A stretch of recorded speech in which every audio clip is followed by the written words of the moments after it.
Hi everyone, welcome back to another video dear friend. I hope you are doing well and fully energetic. आज की इस video में हम बात करेंगे आपके मल्टीपल पोजीशन से रिलेटेड एंड प्रोफाइल से रिलेटेड बात करें तो आपके आईआईटी रुड़की में पोजीशन निकली है। तो आइए पीडीएफ को शुरू करते हैं एंड पीडीएफ को हम डिस्कस करेंगे। उससे पहले मैं आप सभी से रिक्वेस्ट करना चाहता हूँ डियर फ्रेंड, हमने मल्टीपल स्टेट में आपकी मल्टीपल पोजीशंस के रिगार्डिंग वीडियो को बना रखा है, तो आप उन वीडियो को भी चेकआउट कर सकते हैं। एंड ये आपकी वीडियो है, तो शुरू करते हैं पीडीएफ को पढ़ना। एंड एडवर्टाइजमेंट से रिलेटेड बात करें तो 27 फरवरी का एडवर्टाइजमेंट है एंड आपकी ऑनलाइन एप्लीकेशन स्टार्ट हो गई है 28 से। एंड ये आपका लास्ट डेट से रिलेटेड बात करें तो 7 अप्रैल तक आप इस जॉब अपॉर्चुनिटी की अप्लाई कर सकते हैं। एंड आप यहाँ नेम ऑफ पोस्ट में देख सकते हैं group B and group C में आपकी पोजीशंस हैं। तो आइए चेकआउट कर लेते हैं। Junior technical superintendent unreserve category and EWS में आपकी प्रोफाइल है। 3 आपकी पोजीशन है। पे स्किल चेकआउट कर सकते हैं। एज लिमिट आपकी 18 to 32 ईयर रखी है। असिस्टेंट सिक्योरिटी ऑफिसर फीमेल में आपकी 1 पोस्ट है। 18 to 32 ईयर इन्होंने रखी है age. And junior engineering civil में आपकी 2 प्रोफाइल हैं, यहाँ चेकआउट कर सकते हैं। जूनियर टेक्निकल सुपरिटेंडेंट सैनिटेशन में आपकी 1 प्रोफाइल है। जूनियर सुपरिटेंडेंट राज्यसभा आपका इसमें 1 प्रोफाइल है। एंड जूनियर सुपरिटेंडेंट में आपकी 5 पोजीशंस हैं, सेम आपकी एज है। एंड ग्रुप सी में बात करें तो आपके junior lab assistant and junior assistant की प्रोफाइल है, जहां आप चेकआउट कर सकते हैं। 11 प्रोफाइल है जूनियर लैब असिस्टेंट की एंड 31 प्रोफाइल है आपकी जूनियर असिस्टेंट की। एज लिमिट की बात करें तो 18 to 27 ईयर ओल्ड आपकी एज रखी गई है।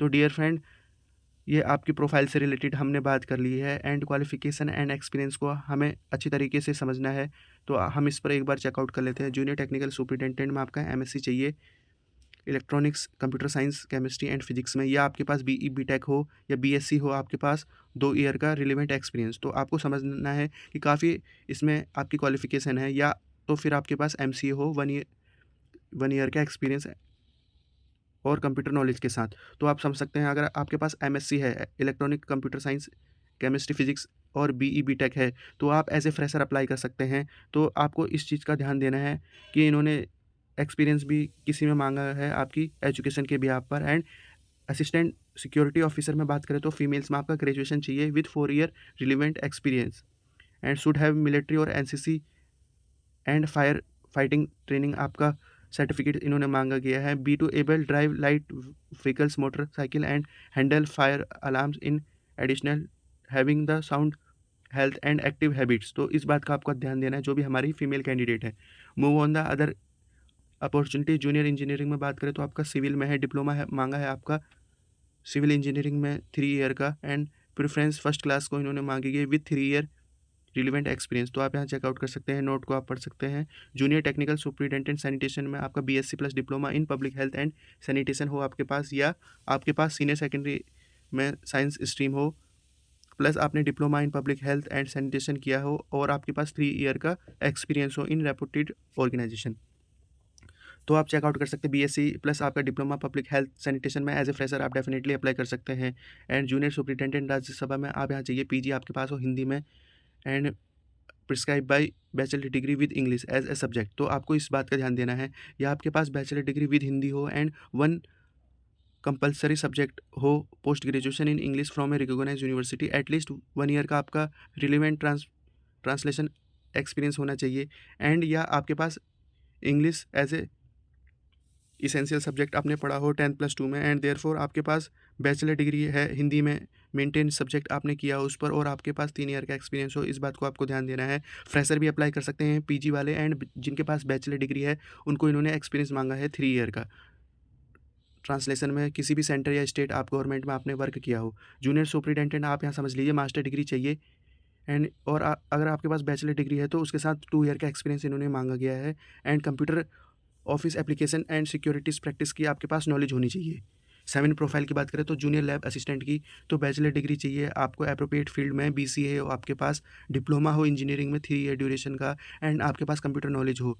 अप्रोप्रिएट फील्ड में बात करें तो डियर फ्रेंड आपका हो गया इसमें physics, chemistry, mathematics, computer science, electronic communications and आपका अदर चेकआउट कर सकते हैं। अर्थ साइंस हाइड्रो हो गया, वाटर रिसोर्स हो गया, मैनेजमेंट हो गया आपका, हाइड्रो एंड रिन्यूएबल एनर्जी हो गया, मैकेनिकल इंडस्ट्री हो गया, तो ओवरऑल काफ़ी इन्होंने एप्रोप्रिएट फील्ड बता रखे हैं, पॉलीमर हो गया, प्रोसेसिंग इंजीनियरिंग हो गया, तो इसके रिगार्डिंग आप यहाँ चेकआउट कर सकते हैं। एंड जूनियर असिस्टेंट में बात करें तो सिंपली आपका बैचलर डिग्री मांगा है कंप्यूटर ऑफिस एप्लीकेशन में कि आपके पास नॉलेज होनी चाहिए। तो जिनके पास भी कंप्यूटर डिप्लोमा है तो उनके लिए वेटेज रहेगा, क्योंकि उनके पास आपका डॉक्यूमेंट्स है। एंड आप जनरल इंस्ट्रक्शन में चेकआउट कर सकते हैं, जिसमें कि आपकी फ़ीस से रिलेटेड बता रखा है। अनरिजर्व के लिए 500 है, ओबीसी ईडब्ल्यूएस के लिए आपका 400 है, एससी एसटी के लिए आपका नील रहने वाला है। एंड जो हमारी वुमेंस कैंडिडेट है उनके लिए भी नील रहेगी। आपको यहाँ से चेकआउट कर लेना है। ऑनलाइन पोर्टल इन्होंने बता रखा है। ऑनलाइन एप्लीकेशन की हमने बात कर ली है। पॉइंट नंबर 3 को आप यहाँ पे एक बार फिर से चेकआउट कर सकते हैं। एज रिलैक्सेशन से रिलेटेड आप यहाँ चेकआउट कर सकते हैं, जिसमें कि आपका 3 ईयर एज रिलैक्सेशन रहने वाला है ओबीसी के लिए। एंड 5 ईयर आपका रहेगा एससी एसटी। एंड 10 ईयर आपका रहने वाला है दिव्यांग से रिलेटेड। तो ओवरऑल जो आपकी सिमिलर एज रिलैक्सेशन से रिलेटेड होती है वही आपका सेम यहाँ पे है। एंड आइए अदर पॉइंट को चेकआउट कर सकते हैं। तो पॉइंट नंबर बी को भी आप चेकआउट कर सकते हैं। सपोर्टिंग आपका सर्टिफिकेट लगेगा एक्सपीरियंस से रिलेटेड, इन्होंने बता रखा है। अगर आप कहीं और वर्क कर रहे हैं तो एनओसी आपका मैंडेटरी है, इस बात को भी आपको फोकस पर करना है। एंड पीडब्ल्यूडी कैंडिडेट से रिलेटेड आप यहाँ चेकआउट कर सकते हैं। एंड अगर आपकी कुछ भी क्वायरी से रिलेटेड होती है तो आप यहाँ चेकआउट कर सकते हैं। ये आपके जनरल पॉइंट है, तो ये आपको पढ़ना आपकी जॉब रेस्पॉन्सिबिलिटी है। And for availing benefit of OBC EWS certificate से रिलेटेड एनसीएल आपका सर्टिफिकेट लगेगा, इनकम एसेट आपका सर्टिफिकेट लगने वाला है, इस बात को आपको ध्यान देना है। ये आपके सेंट्रल गवर्नमेंट के फॉर्मेट पर इन्होंने सर्टिफिकेट की डिमांड की है, तो आपको इस बात का ध्यान देना है। ओवरऑल आपके बेसिक्स पॉइंट है ईमेल आईडी से related. And selected candidate post होंगे in any campus, main campus में भी हो सकते हैं आपका Saharanpur campus, and greater Noida extension में भी इनका कैंपस है। Dear friend, greater Noida campus की बात करें तो इससे पहले इनमें आपकी रिसर्च एसोसिएट की प्रोफाइल निकली थी, वहाँ पर भी बच्चों के सिलेक्शन हुए हैं। उनका आपका सेंटर रहने वाला था ग्रेटर नोएडा में, इनका सेंटर है, वहाँ इनकी पोस्टिंग हुई थी। एंड पॉइंट नंबर 17 एंड 18 को आप चेकआउट कर सकते हैं। एंड ये आपका इंपॉर्टेंट इंस्ट्रक्शन है।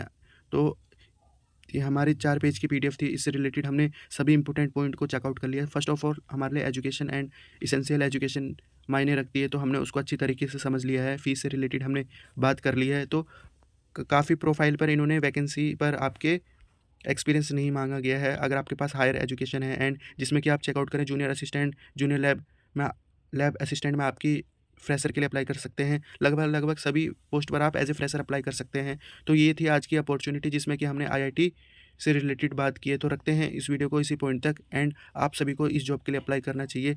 So thank you for watching this opportunity and all the best for this opportunity.